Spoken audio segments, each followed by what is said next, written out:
Hi friends, welcome to TECHS Technical and Technologies. Okay friends, நம்ம வந்து பாத்தீங்கன்னா control statements வந்து பாத்தீங்கன்னாக்க C programல பார்த்துட்டு இருக்கோம். So அதுல particularly conditional statementsல if statement and if else statements வந்து பாத்தீங்கன்னா நம்ம ஆல்ரெடி பார்த்துட்டோம். So அந்த programsக்கான links வந்து பாத்தீங்கன்னா நான் கீழ descriptionல கொடுக்கிறேன். So நீங்க அந்த வீடியோஸ் பார்க்கிறது மூலமா வந்து பாத்தீங்கன்னா உங்களுக்கு எப்படி ஓனா conditions create பண்றது அப்படிங்கற ஐடியாஸும் கிடைக்கும். Okay friends, இந்த வீடியோல வந்து பாத்தீங்கன்னா நம்ம else if construct பத்தி பார்க்கலாம். So coming வீடியோல வந்து nested if பத்தி explain பண்றேன். Okay friends, else if construct அப்படிங்கிறது என்ன அப்படினு பாத்தீங்கன்னாக்கா இது வந்து நம்ம else if construct அப்படினும் சொல்லலாம். இல்ல வந்து பாத்தீங்கன்னா else if ladder அப்படினும் சொல்லலாம் friends. ஓகேங்களா? சோ ரெண்டுமே வந்து பாத்தீங்கன்னா ஒண்ணுதான். சோ ladder அப்படிங்கிறது நீங்க ஞாபகம் வச்சுக்கிட்டீங்கன்னா உங்களுக்கு ஈஸியா இருக்கும். சோ ஏணி மாதிரி வந்து பாத்தீங்கன்னாக்கா இந்த ஸ்டேட்மென்ட்ஸ் போயிட்டே இருக்கும் फ्रेंड्स. ஓகேங்களா? சோ இதோட ஃப்ளோ சார்ட் பாத்தீங்க அப்படினா உங்களுக்கு புரியும். சோ ஃபர்ஸ்ட் இதுக்கான ஸ்ட்ரக்சர் என்னன்னு பாத்தீங்கன்னா நம்ம இப்போ ஒரு கண்டிஷன் if வந்து பாத்தீங்கன்னா ஜஸ்ட் ஒரு கண்டிஷன் நம்ம செக் பண்ணுவோம். அந்த கண்டிஷன் ட்ரூவா இருந்தா மட்டும் அந்த ட்ரூ ஸ்டேட்மென்ட்ஸ் ரன் ஆகும். இல்லீங்களா? இதே if else னா என்ன பண்ணுவோம்? சோ அந்த கண்டிஷன் ட்ரூவா இருந்தா ஒரு ஸ்டேட்மென்ட், அதே ஃபால்ஸா இருந்தா இன்னொரு ஸ்டேட்மென்ட் நம்ம ரன் பண்ணோம். இல்லீங்களா?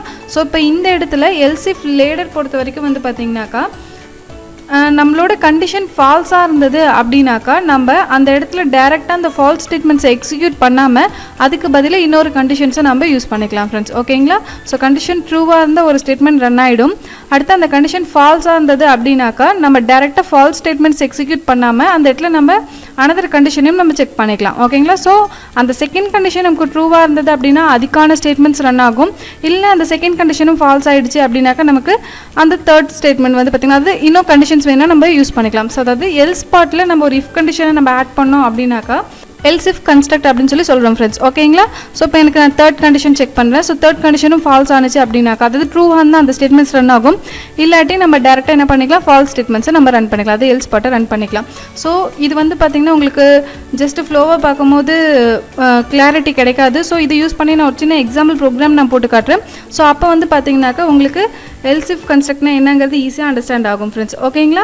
சோ நான் உங்களுக்கு வந்து பாத்தீங்கன்னா ப்ரீவியஸ் வீடியோல ஒரு சின்ன டாஸ்க் கொடுத்திருந்தேன்.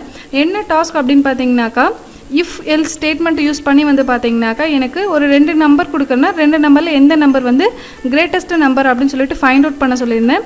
சேம் அந்த ப்ரோக்ராம்க்கு வந்து பாத்தீங்கன்னாக்கா இப்போ நான் சொல்யூஷனும் கொடுக்க போறேன். அண்ட் அந்த ப்ரோக்ராம்ல இருந்து வந்து பாத்தீங்கன்னாக்கா உங்களுக்கு எக்ஸ்டெண்ட் பண்ணி இந்த else if ladder எப்படி யூஸ் பண்றது அப்படிங்கறதையும் சொல்ல போறேன். ஓகேங்களா? ஓகே फ्रेंड्स, நம்ம ப்ரோக்ராம்க்குள்ள போலாம்.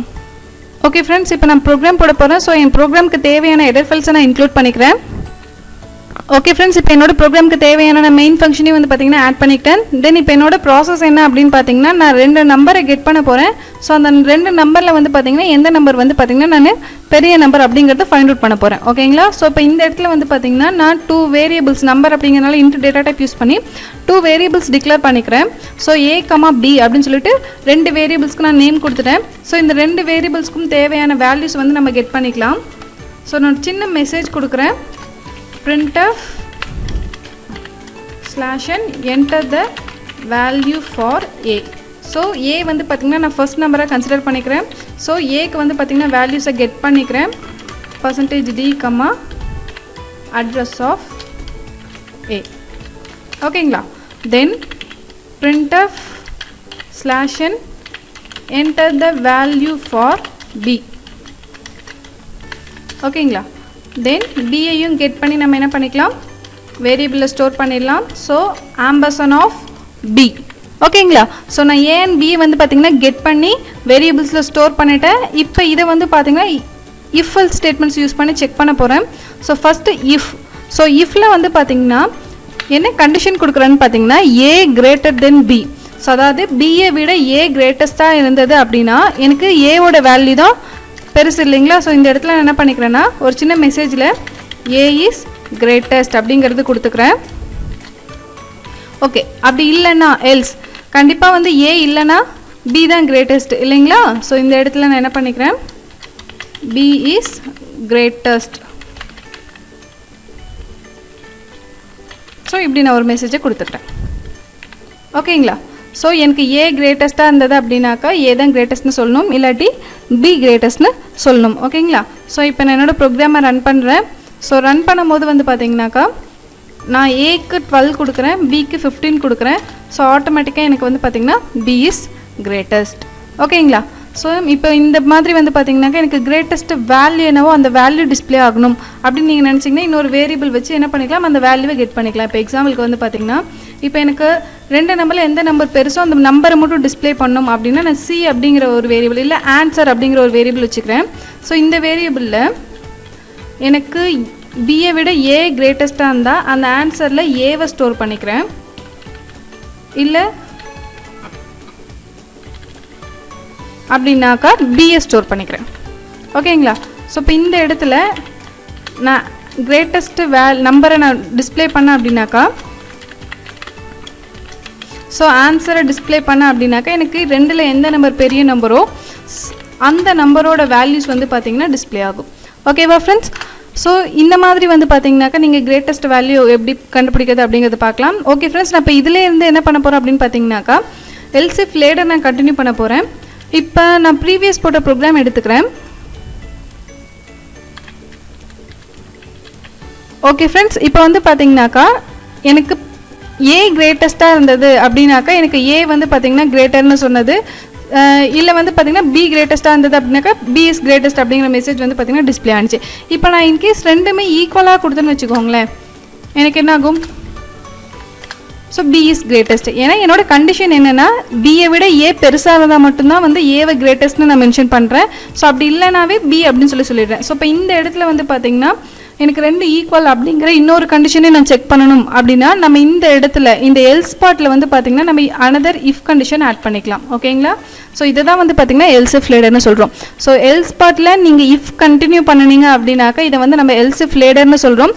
ஸோ இந்த இடத்துல நான் என்ன பண்ணுறேன்னு பார்த்தீங்கன்னா ஏ லெஸ் தென் பி. ஸோ ஏ வந்து பியை விட சின்னதாக இருந்தால் மட்டும் பி இஸ் கிரேட்டஸ்ட், இல்லைன்னா printf a and b and b is equal. So ஏவும் பியும் வந்து பார்த்தீங்கன்னா ஈக்குவல் அப்படிங்கிற மெசேஜ் கொடுத்துக்கிறேன். ஸோ இப்போ இந்த இடத்துல பாருங்கள், இந்த ஸ்டேட்மெண்ட் எனக்கு எப்படி ரன் ஆகும்னு பார்த்தீங்கன்னா ஃபஸ்ட்டு இந்த இஃப் கண்டிஷனை எனக்கு செக் பண்ணும். ஸோ இப்போ எக்ஸாம்பிளுக்கு வந்து பார்த்தீங்கன்னா நான் ஏல வந்து இப்போ 10 அப்படிங்கிற வேல்யூவும் பியில் வந்து பார்த்தீங்கன்னாக்கா ஒரு 5 அப்படிங்கிற வேல்யூ நான் கொடுத்துறேன்னு வச்சுக்கோங்களேன். ஸோ ஃபஸ்ட்டு ஸ்டேட்மெண்ட் வந்து பார்த்தீங்கன்னா எனக்கு ஏல 10 இருக்குது, பியில் 5 இருக்குது. So first statements true. அப்போ எனக்கு வந்து பார்த்தீங்கன்னா ஏ இஸ் கிரேட்டஸ்ட்னு டிஸ்பிளே ஆகிடும். இதே வந்து பார்த்தீங்கன்னாக்கா இப்போ நான் பியில் 15 கொடுத்தேன்னா ஸோ ஃபஸ்ட்டு ஸ்டேட்மெண்ட் வந்து எனக்கு ஃபால்ஸ், அதாவது 10 greater than 15 அப்படிங்கும்போது கண்டிஷன் ஃபால்ஸ். ஸோ இந்த எல்ஸ் பார்ட்டுக்கு வந்துடும். ஸோ இந்த எல்ஸ் பார்ட்டுக்கு வந்த உடனே எனக்கு டேரெக்டாக இந்த ஸ்டேட்மெண்ட் ரன் ஆகுமா அப்படின்னா ஆகாது. ஸோ இந்த இடத்துல என்ன ப்ராசஸ் நடக்கும் அப்படின்னு பார்த்தீங்கன்னா எனக்கு இந்த கண்டிஷனை செக் பண்ணும். அதாவது இது ஃபால்ஸ் ஆனிச்சு அப்படின்னா இந்த எல்ஸ் பார்ட்டுக்கு வந்து இந்த கண்டிஷனை செக் பண்ணும். So A less than B. So condition வந்து பார்த்தீங்கன்னா ட்ரூ. ஸோ ஏவோட வேல்யூ 10, பியோட value 15. So condition true. So ட்ரூவாக இருக்கிறதுனால இந்த ஸ்டேட்மெண்ட்டை எனக்கு ரன் பண்ணிவிடும். ஓகேங்களா? அப்போ இன்கேஸ் இதுக்கும் நான் வேல்யூ பிக்கும் 10னே கொடுத்துட்டேன்னு வச்சுக்கோங்களேன். ஸோ இந்த இடத்துல வந்து பார்த்தீங்கன்னா ஃபஸ்ட்டு ஸ்டேட்மெண்ட்டும் எனக்கு ஃபால்ஸ், பியை விட ஏ கிரேட்டர் கிடையாது. ஸோ ஃபஸ்ட் ஒன்னும் ஃபால்ஸு அண்ட் எல்ஸ் பார்ட்டில் இஃப் செக் பண்ணும் போது செகண்ட் ஒன்னும் ஃபால்ஸு. அப்போ ஆட்டோமேட்டிக்காக தேர்ட் ஒன்க்கு வந்துடும். ஓகேங்களா?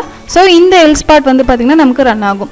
ஸோ இந்த இஃபுக்கு இது எல்ஸ் பார்ட் அண்ட் இந்த செகண்டாக நம்ம யூஸ் பண்ணியிருக்க இந்த இஃப் கண்டிஷனுக்கு இது வந்து எல்ஸ் பார்ட். ஸோ இந்த எல்ஸ் வந்து பார்த்திங்கன்னா நமக்கு வேணும்னா போட்டுக்கலாம். ஸோ வேண்டாம்னா நமக்கு ஆப்ஷனல் தான் ஃப்ரெண்ட்ஸ். ஓகேங்களா? இப்போ என்னோடய ப்ரோக்ராம் நான் ரன் பண்ணுறேன். ஸோ 12, 15 கொடுக்கும் போது எனக்கு B is greatest. ஸோ பியில் 15 இருக்குது. தென் 15, 12 கொடுத்தனா A is greatest. ஸோ ஏவில் தான் வந்து பார்த்திங்கன்னா கிரேட்டஸ்ட் வேல்யூ இருக்குது. இப்போ இன்கேஸ் நான் ரெண்டுமே ஈக்குவலாக கொடுத்தேன் அப்படின்னாக்கா A and B is equal. So இதை தான் வந்து பார்த்திங்கன்னா நம்ம ElseIfLadder அப்படின்னு சொல்கிறோம். ஓகே ஃப்ரெண்ட்ஸ், இந்த ElseIfLadder அண்ட் வந்து பார்த்திங்கனாக்கா நான் லாஜிக்கல் ஆப்ரேட்டர்ஸ்லாம் உங்களுக்கு ஆல்ரெடி எடுத்திருக்கேன். சேம் இந்த லாஜிக்கல் ஆப்ரேட்டர், ரிலேஷனல் ஆப்ரேட்டர்ஸ்லாம் யூஸ் பண்ணி வந்து பார்த்திங்கன்னா உங்களுக்கு ஒரு டாஸ்க் கொடுக்குறேன். ஸோ இந்த டாஸ்க்கு வந்து பார்த்திங்கன்னா நீங்கள் உங்களோட ஓன் ப்ரோக்ராம்ஸை ட்ரை பண்ணுங்கள். ஸோ என்ன ப்ரோக்ராம் அப்படின்னு பார்த்தீங்கன்னாக்கா find the elder person of given 3 persons age. ஓகேங்களா? ஸோ நான் 3 personsோட ஏஜ் நான் கொடுப்பேன். ஸோ அந்த 3 personsோட ஏஜில் வந்து பார்த்தீங்கன்னாக்கா யார் வந்து எல்டர் பர்சன் அப்படிங்கிறத நீங்கள் ஃபைண்ட் அவுட் பண்ணி சொல்லணும். ஸோ இதுதான் வந்து பார்த்திங்கன்னா உங்களுக்கான டாஸ்க். ஓகே ஃப்ரெண்ட்ஸ், இந்த டாஸ்க்குக்கான சொல்யூஷன் நம்ம கமிங் வீடியோஸில் பார்க்கலாம். இந்த வீடியோ மூலிமா உங்களுக்கு வந்து பார்த்திங்கன்னா ElseIfLadderனா என்னங்கிறது தெளிவாக புரிஞ்சிருக்கும். ஸோ இந்த வீடியோ உங்களுக்கு பிடிச்சிருந்தது அப்படின்னா மறக்காமல் லைக் பண்ணுங்கள், உங்கள் ஃப்ரெண்ட்ஸ்க்கும் ஷேர் பண்ணுங்கள். அண்ட் நம்ம சேனலில் போகிற எல்லா வீடியோஸும் உங்களுக்கு தொடர்ந்து வரணும் அப்படின்னா நம்ம சேனலை மறக்காமல் சப்ஸ்கிரைப் பண்ணிக்கோங்க. Thank you friends.